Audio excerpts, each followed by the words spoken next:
The domed chamber of the Galactic Federation Council shimmered with holographic displays, each representing a member species' military strength.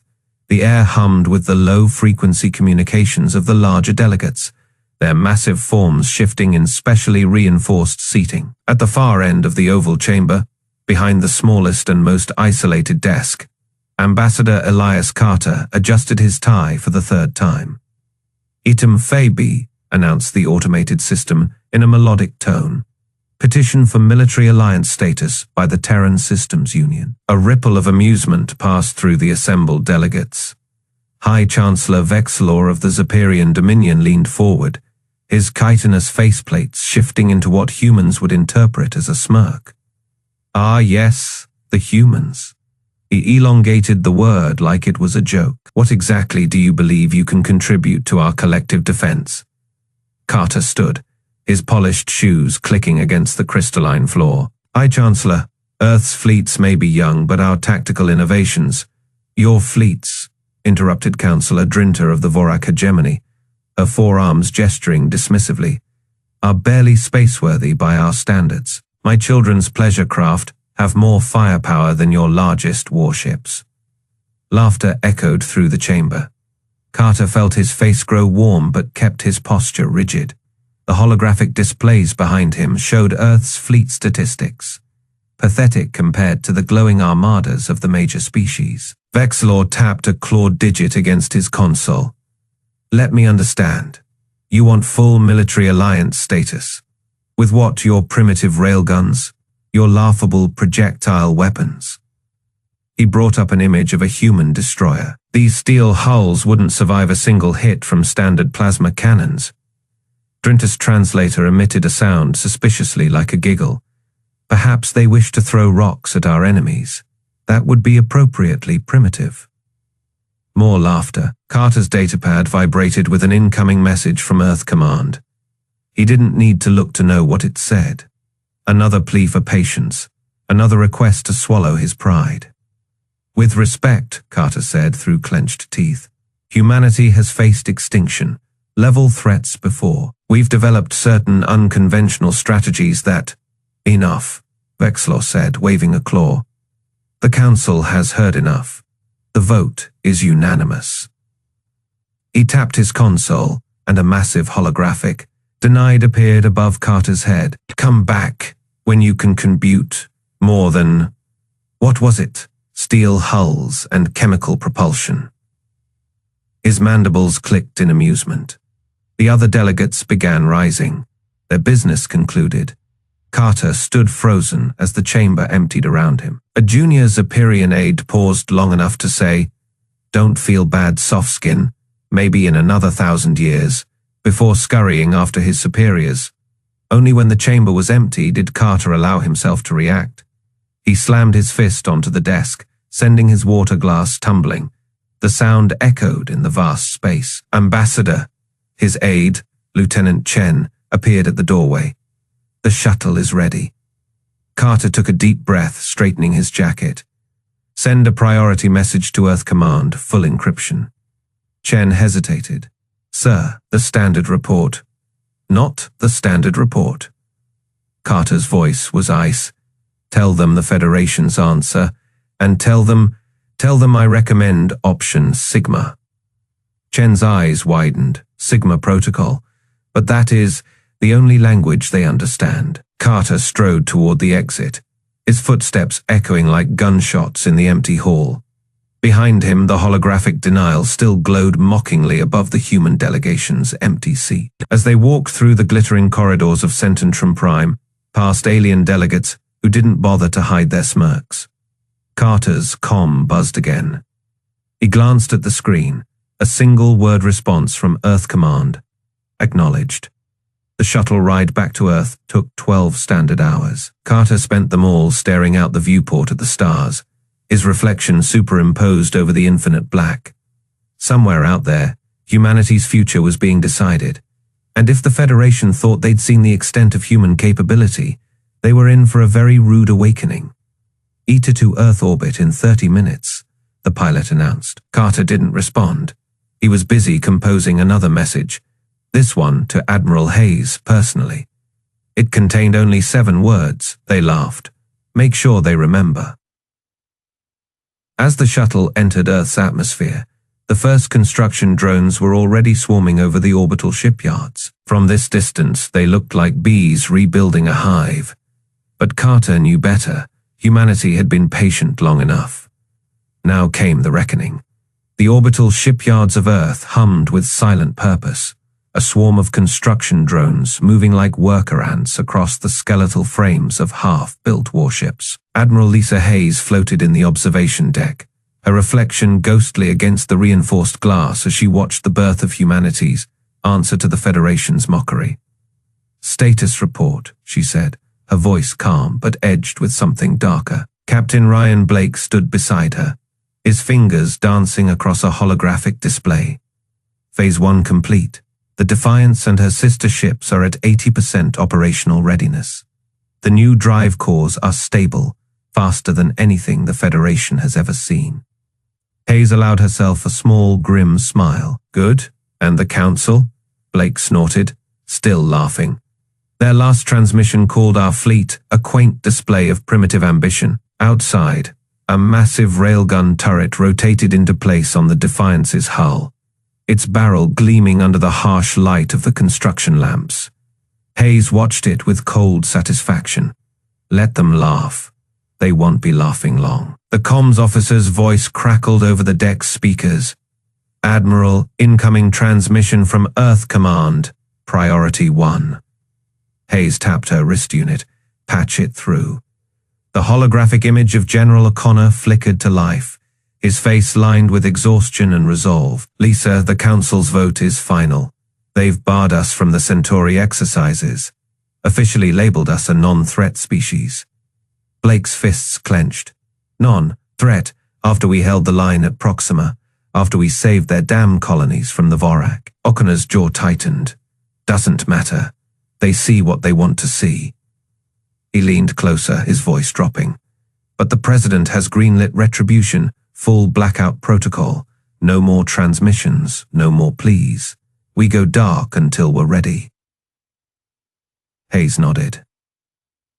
Understood. The hologram faded, leaving the observation deck in silence. Blake exhaled sharply. "So that's it. We just disappear." Hayes turned back to the viewport, her eyes fixed on the growing fleet. "No, Captain, we prepare."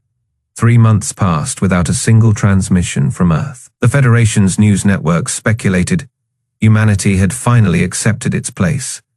They said, some even joked that the soft-skinned apes had retreated to their homeworld in shame.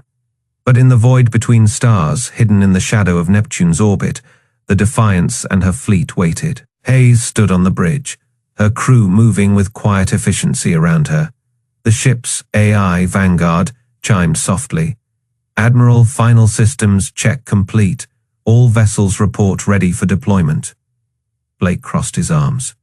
"They still have no idea what's coming, do they?" Hayes shook her head. "They think we're still using steel hulls and chemical rockets. They don't know about the quantum drives, the plasma lances, the Titan."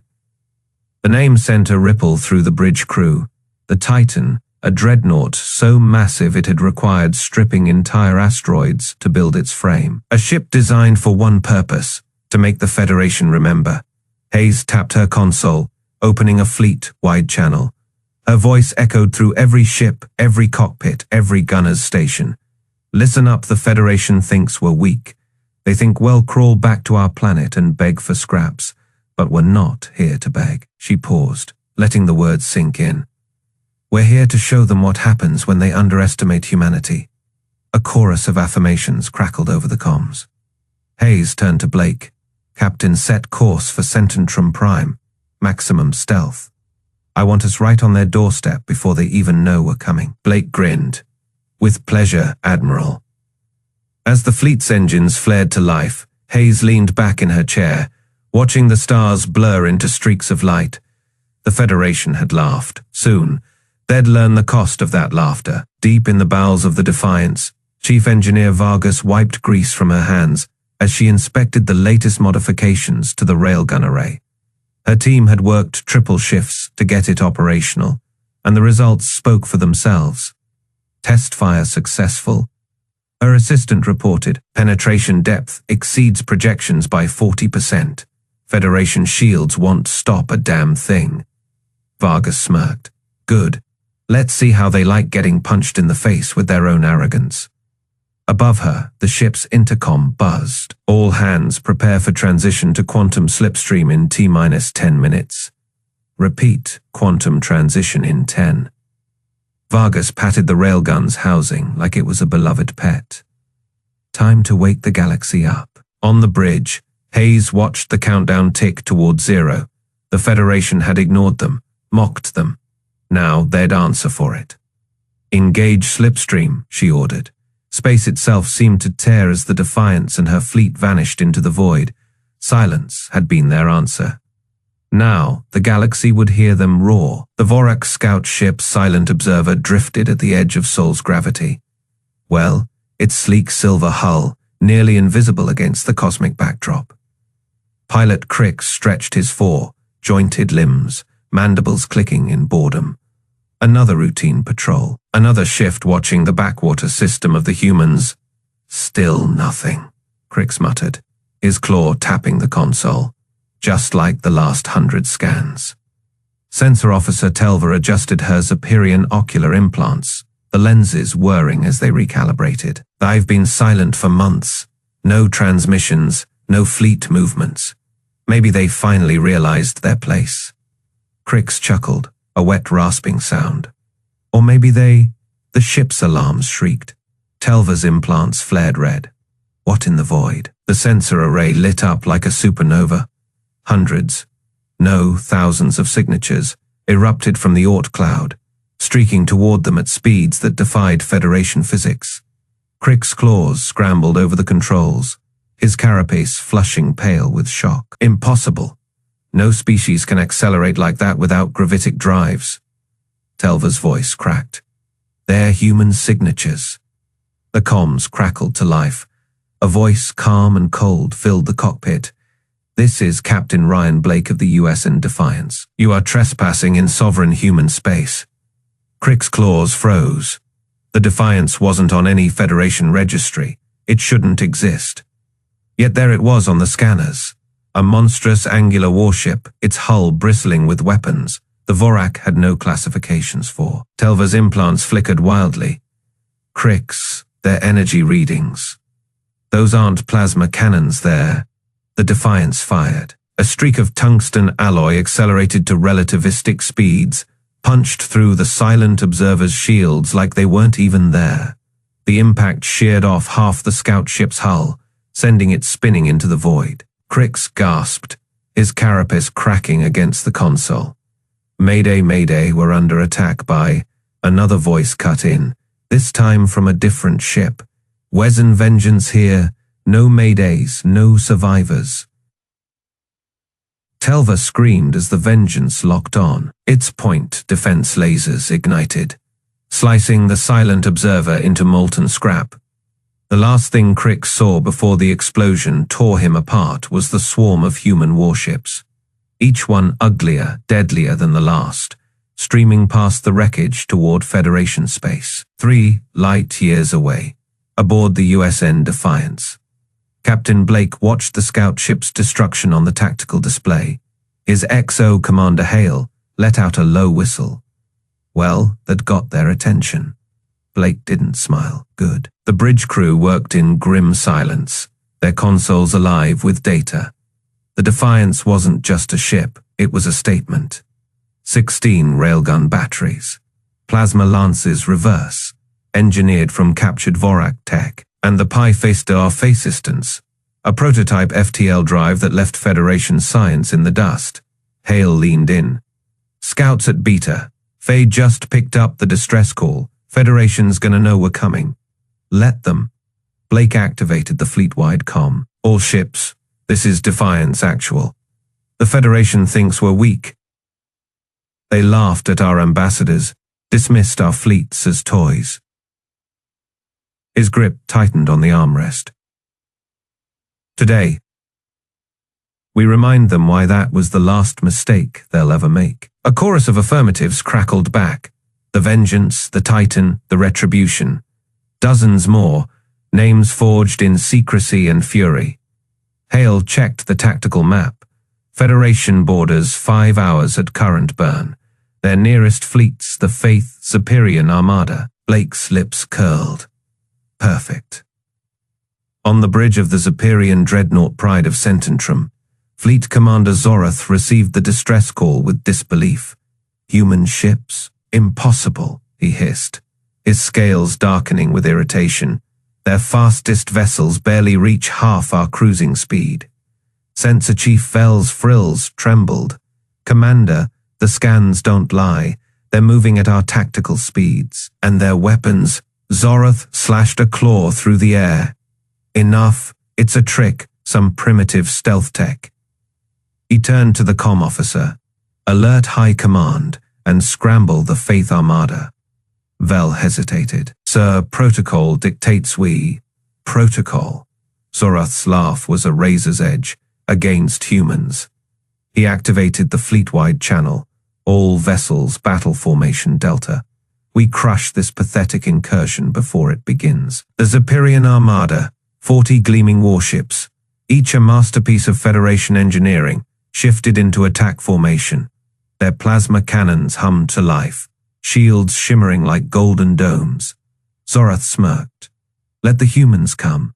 Let them see what real power looked like. The Defiance's tactical officer suddenly stiffened. Captain, multiple contacts at the border. Superior signatures. They've mobilized the Faith. Blake didn't blink. Time to intercept. 2 hours, 17 minutes. Hale exhaled. They're not running. They're waiting for us. Blake finally smiled. Even better. He opened the fleet-wide channel again. All ships arm primary weapons. Target their lead dreadnought first. A pause then. Sir, their shields are... I know. Blake's voice dropped to a whisper. That's why we're not aiming at them. The bridge fell silent. Hale's eyes widened. Oh, Blake leaned forward. Helm, plot a micro. Jump right through their formation. The helmsman's grin was feral. With pleasure, sir. As the human fleet accelerated toward the waiting Superiors, the Defiance's experimental drive began to glow. Federation science said FTL jumps inside gravity wells were impossible.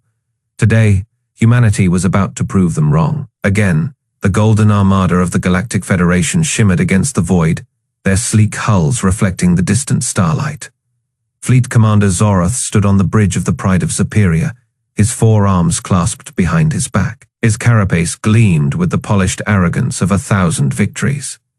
Pathetic, he muttered, watching the human fleet approach. Their ships were blocky, angular things. No graceful curves, no shimmering energy fields. Just cold, brutal metal. They actually came. With these, Sensor Officer Krell adjusted his display. Confirmed Commander Primitive Propulsion signatures. No plasma shielding detected. Their largest vessel is barely 1/3 the size of a Superior cruiser. Zorath's mandibles twitched in amusement. Open a channel. The holographic display flickered to life, revealing Admiral Lisa Hayes.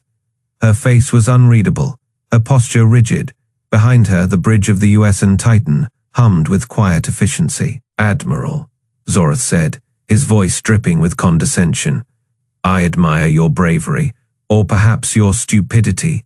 Your fleet is outmatched in every conceivable way. Stand down, and we may yet spare your species further humiliation. Hayes didn't blink. We didn't come to negotiate, Zorath. We came to demonstrate. Zorath laughed, a harsh clicking sound. Demonstrate what? Your inferiority. He gestured to the tactical display. Your ships are slow. Your weapons are crude. Your shields... Oh wait, you don't have shields. Hayes smiled. It was a cold thing. You talk too much. The channel cut. Zorath snarled. Destroy them, all of them. The Federation fleet surged forward, plasma cannons charging. The first volley streaked across the void. Brilliant lances of blue-white energy that should have vaporized the human ships instantly. They didn't. The plasma bolts splashed against the human hulls, dissipating harmlessly. Zoroth's carapace paled. What? On the Titan, Admiral Hayes watched the readouts with grim satisfaction. Tungsten, carbide plating, heat dispersion systems, old tech, but it works. She tapped her console. All ships engage. The human fleet moved, not with the graceful arcs of Federation vessels, but with brutal mechanical precision. Railgun batteries spun up, their magnetic coils humming. Fire at will, Hayes said. The first railgun round left the barrel at 5 kilometers per second. It punched through the pride of Superior's shields like they weren't even there. The round tore through the command deck, exiting the other side in a spray of molten metal and shattered carapace. Zoroth barely had time to scream before the secondary explosions ripped his ship apart. Across the battlefield, the Federation fleet reeled. Vorak carriers launched fighters in panicked swarms, their pilots chittering in confusion. Captain Ryan Blake's voice crackled over the comms. Defiance to all human vessels, they're scrambling. Let's show them how real wars are fought. The USN Defiance banked hard, its point, defense lasers slicing through Vorak fighters like a scythe through wheat. Blake didn't bother with evasive maneuvers. He charged straight into the heart of the enemy formation. Ramming speed, he ordered. The Defiance plowed into a Superior cruiser, its reinforced prow shearing through the alien hull. Atmosphere vented in great frozen plumes as the two ships became one twisted wreck. Blake grinned as the boarding alarms blared. Marines, you're up. Human soldiers in powered armor stormed the crippled cruiser, their rifles barking in the cramped corridors. The Superians fought back until they realized human bullets ignored their personal shields. Vorak Battlemaster Drask watched in horror from his flagship. They don't fight with honor. They cheat. Blake's face appeared on his view screen, smeared with soot and grinning like a madman. Honor, you invaded our space. You mocked our people. You don't get to cry about honor now. He tapped a command. The Defiance's core overloaded, the explosion consuming both ships in a fireball that lit up the void. Admiral Hayes watched the tactical display as Federation ships died by the dozen. Their plasma cannons were useless. Their shields were irrelevant. Their arrogance had blinded them to the truth. Humans didn't fight fair. They fought to win. All ships, Hayes said, her voice calm amid the carnage. Advance on Cententrum Prime. The remnants of the Federation fleet broke and ran. Behind them, the human armada moved forward, unstoppable, unforgiving. The bridge of the Defiance shuddered as another plasma volley rocked its armored hull. Captain Ryan Blake gripped the command console, his knuckles white. Alarms blared through the ship as damage reports scrolled across tactical displays. Shields at 5%. Lieutenant Cho called out. Return fire, Battery 3, Blake ordered. The Defiance's railguns thundered, sending tungsten slugs screaming across the void. A Vorak frigate exploded in a silent bloom of fire. On the main viewer, the Federation fleet still outnumbered them 3-1. Sleek Superior cruisers darted between salvos, their golden hulls gleaming under the distant starlight. They fought with precision, with rules humans didn't. Captain Comms Officer Park said, "Battlemaster Drask is hailing us." Blake smirked, put him through. The view screen flickered, revealing the hulking Vorak commander, his chitinous plates flexed in agitation, his 4 eyes burning with fury. "Human," Drask snarled, "your defiance is meaningless. Surrender now and your crew will be spared." Blake leaned forward. "Funny, I was about to say the same thing." Drask's mandibles twitched. "You fight without honor, hiding in debris fields, targeting engines instead of shields." "Honor?" Blake cut him off. "You glassed New Geneva, wiped out 12 million civilians because we dared to ask for a seat at your table. You don't get to lecture me about honor." The Vorak's claws flexed. "Then die with the rest of your kind." The transmission cut out.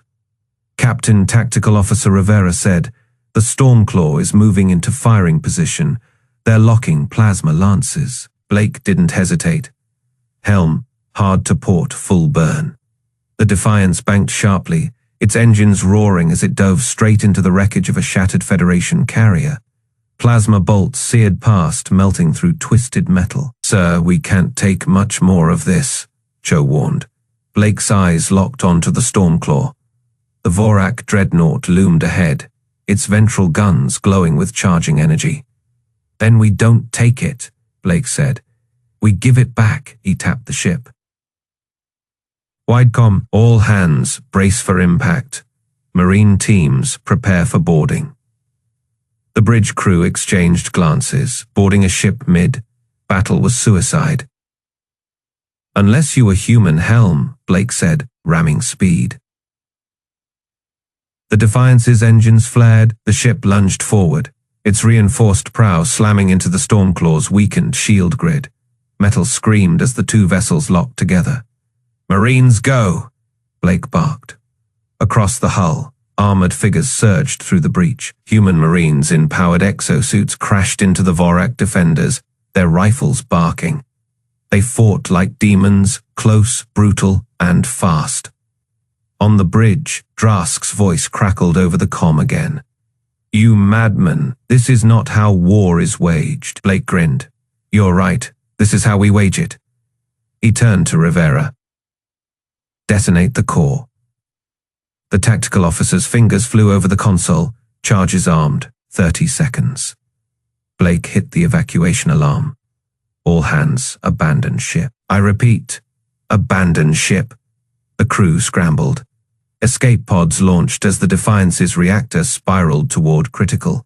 Blake stayed until the last second, watching the Stormclaw's panicked attempts to disengage. Then he ran. His pod shot clear just as the Defiance's core erupted. The explosion tore through the Stormclaw, vaporizing its midsection. The shockwave rippled outward, sending nearby Federation ships reeling. Blake's pod spun wildly before stabilizing. Through the viewport, he watched the Stormclaw break apart, its wreckage tumbling into the void. A new transmission buzzed in his ear. Admiral Hayes' voice was grim. "Ryan, you insane bastard, that's 3 dreadnoughts today." Blake exhaled, leaning back. "They wanted a fight, we gave them one." Across the battlefield, the Federation fleet wavered. Their formations broke as human ships pressed the advantage. For the first time in the war, the galaxy's superior warriors knew fear. And humanity wasn't done yet. The holographic displays in the Federation Council chamber flickered erratically, casting jagged shadows across the panicked faces of the assembled delegates. High Chancellor Vexlor's third eye twitched as another damage report scrolled across the central projection. Superior's 7th Fleet. Annihilated Vorak home defense grid. Breached Cententrum orbital shield, failing. "Impossible," Drinta hissed, her chitinous fingers scrambling across the console. "Their weapons shouldn't penetrate our shielding. Their propulsion systems can't outmaneuver." A deafening impact shook the chamber. Dust rained from the vaulted ceiling as the emergency lighting bathed everything in blood. Red Ambassador Carter leaned back in his chair, legs crossed, watching the chaos with cold amusement. "You're missing the point," Carter said, swirling the last of his bourbon. The glass clinked as he set it down. "You assumed our technology would follow your rules." Vexlor whirled on him, ceremonial robes flaring. "This is your doing. Call off your barbarians before." "Before what?" Carter interrupted. "Before we glass your precious capital. Before we dismantle your precious Federation." He stood slowly, adjusting his cuffs. "You had centuries to study us, read our history, yet you never understood what happens when humans feel cornered." Another explosion rattled the chamber. The main doors hissed open, and a harried Superior officer stumbled in, his bioluminescent markings pulsing frantic orange. "High Chancellor, the human dreadnought Titan has broken through the—" "I know," Vexlor shrieked, all 3 eyes bulging. He rounded on Carter again. "What do you want? Resources, territory? A seat on the council? Name your price." Carter smiled. It didn't reach his eyes. Drinta slammed a fist on the table. "We'll grant Earth full membership. Voting rights, your own colony systems." The ambassador tapped his earpiece, listening outside. The distant thunder of orbital strikes pulsed like a dying heartbeat. "Admiral Hayes sends her regards," he said finally, "and a question." Vexlor's throat sac inflated with hope. "Yes, anything."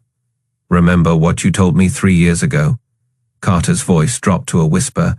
"Come back when you can contribute." He reached into his jacket. The guards flinched, but it was just a small holoprojector. He tossed it onto the table. The device flared to life, showing the USN Titan hovering over Cententrum Prime. Its main gun, a monstrous coil of hypercharged plasma, glowed brighter than the system's sun. "We're contributing now," Carter said. Drinter's mandibles clicked uncontrollably. "You wouldn't billions of lives. Try us." Carter turned toward the exit. "You declared war the moment you laughed at our ships, the moment you called us primitive." He paused at the door. "Admiral Hayes wants your surrender, unconditional, in 15 minutes. Vexel's crest flattened against his skull. Or Carter didn't look back. Or we demonstrate why humanity stopped begging for scraps a long time ago. The chamber erupted. Vorak delegates screeched into comms. Superior ministers tore at their robes. A Cerelion diplomat's floating orbs dimmed to near transparency as it whispered, "They let us underestimate them." Carter walked through the chaos, past the scrambling guards, past the wailing politicians. His comm buzzed. Blake's voice crackled through. "Council still breathing?" "For now," Carter murmured. "Titan in position, guns hot, waiting for the word." Blake paused. "Think they'll fold?" Carter glanced at the chrono. 12 minutes left. Outside the panoramic windows, the sky burned with falling stars, Federation ships, dying in atmosphere. "Does it matter?" Blake's laugh was sharp. "Not one damn bit." The connection cut. Carter took a deep breath of the ion, charged air. Somewhere below, the first human boots were hitting Cententrum soil. Somewhere above, the Titan's targeting systems locked onto the Council spire. And in the chamber behind him, the galaxy's most powerful beings finally learned the weight of human patience. The Titan's shadow stretched across Cententrum Prime, like the hand of death itself. The dreadnought's angular hull blotted out the sun over the Federation capital, its armored plate still scorched from battle.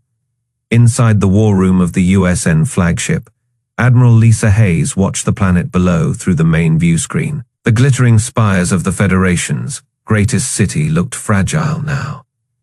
"Admiral," Comms Officer Chen said, "the Council is hailing us again." Hayes didn't turn. "Let them wait." On the screen, the Titan's primary weapons cycled to life. Massive capacitors hummed as the magnetic coils charged. The dreadnought's spinal, mounted railgun, a weapon the Federation scientists had once called theoretical, glowed with pent-up energy. Captain Blake's voice crackled over the fleet channel. "All ships report ready. Defiant Squadron is in position around the southern hemisphere. They're not getting away this time." Hayes finally nodded to Chen. "Put the Council through." The holographic display flickered to life. High Chancellor Vexler's 4 eyes widened at the sight of the charging weapon. His frilled neck crest flattened in submission. "Admiral Hayes, Therese, no need for further." Silence. Hayes' voice cut like steel. "You had your chance to negotiate. 3 times Ambassador Carter came to you. 3 times you laughed." Councillor Drinter, his Vorak scales dull with fear, stepped forward. "We were wrong. The Federation will grant Earth full membership, all the privileges." "You don't understand," Hayes said. "We don't want your privileges." She turned to face them fully. "We want your surrender." The chamber on screen erupted in panic. Alien delegates shoved past each other, their varied limbs flailing. Only Vexlor remained still, his primary hands gripping the podium. "You can't be serious. Destroying Cententrum Prime would kill billions."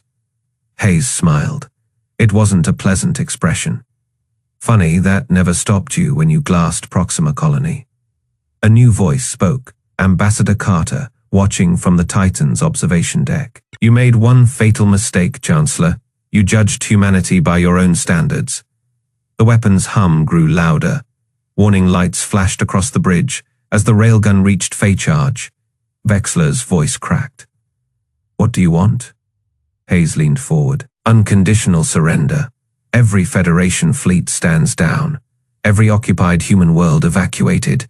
And you," she pointed at the screen, "will personally deliver the terms to Earth's government on your knees." The Chancellor's mandibles trembled. "You're monsters." "No," Hayes said. "We're the ones who win." A proximity alert blared. Tactical Officer Simmons snapped to attention. "Admiral, Superior reinforcements just warped in 20 dreadnoughts, bearing 027. Blake's voice cut in. "They're charging weapons." Hayes didn't flinch. "Of course they are." She tapped a command into her console. "Initiate blackout protocol." Deep in the Titan's core, a sequence activated across the human fleet. Strange devices fled to life. The Superior ship's energy signatures flickered, then died. Vexler gasped. "What did you do?" "Electromagnetic pulse warheads," Hayes said, "tuned to your shield frequencies. Courtesy of the data your own scientists gave us when you thought we were harmless." On the view screen, the Superior dreadnoughts drifted powerless. Human boarding pods streaked toward them. Carter stepped closer to the screen. "Last chance, Chancellor." The railgun hit Faye. A targeting reticule centered on the Capitol dome. Vexler's shoulders slumped. "We surrender." Hayes held up a hand. The weapon's glow dimmed, but didn't power down. "Wise choice." She turned to Blake. "Captains secure their fleet. If any ship resists, burn them."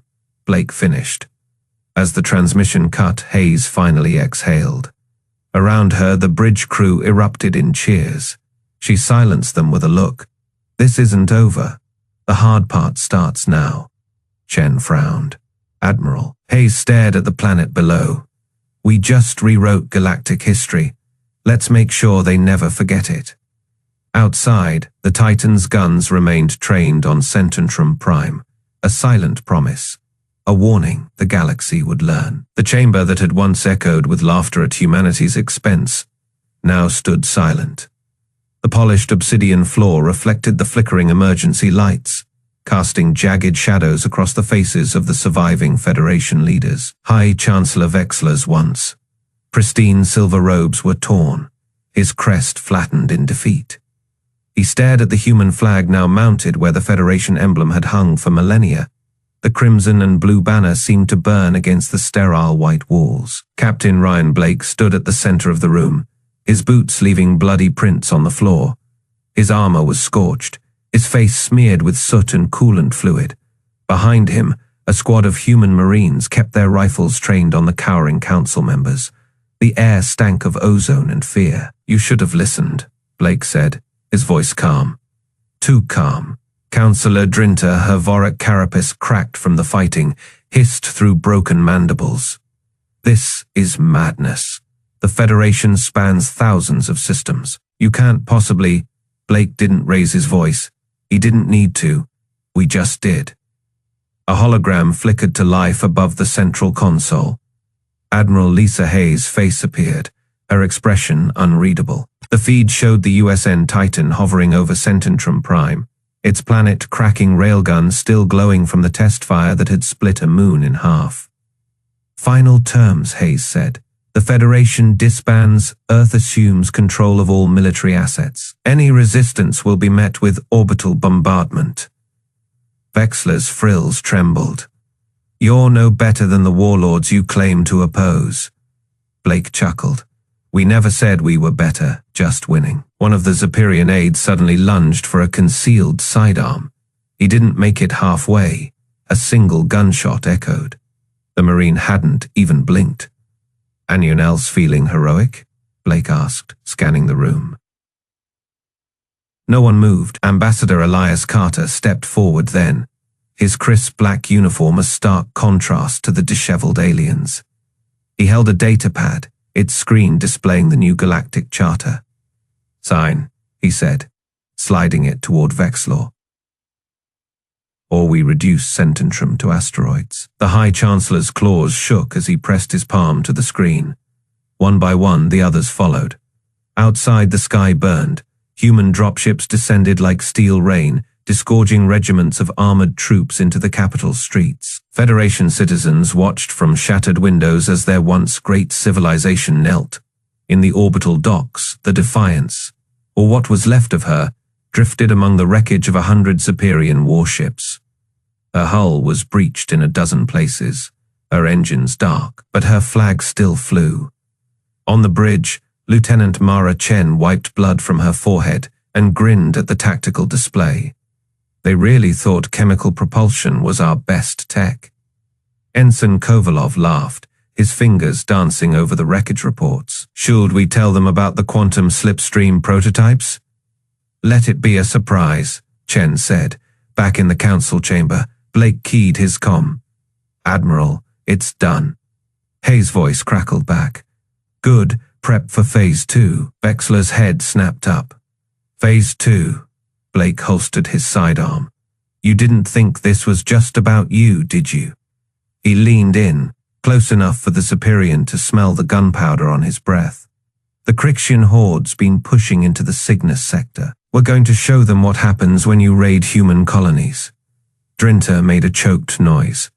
You're mad. The horde outnumbers you 1,000 to 1. Yeah, Blake said, turning toward the exit.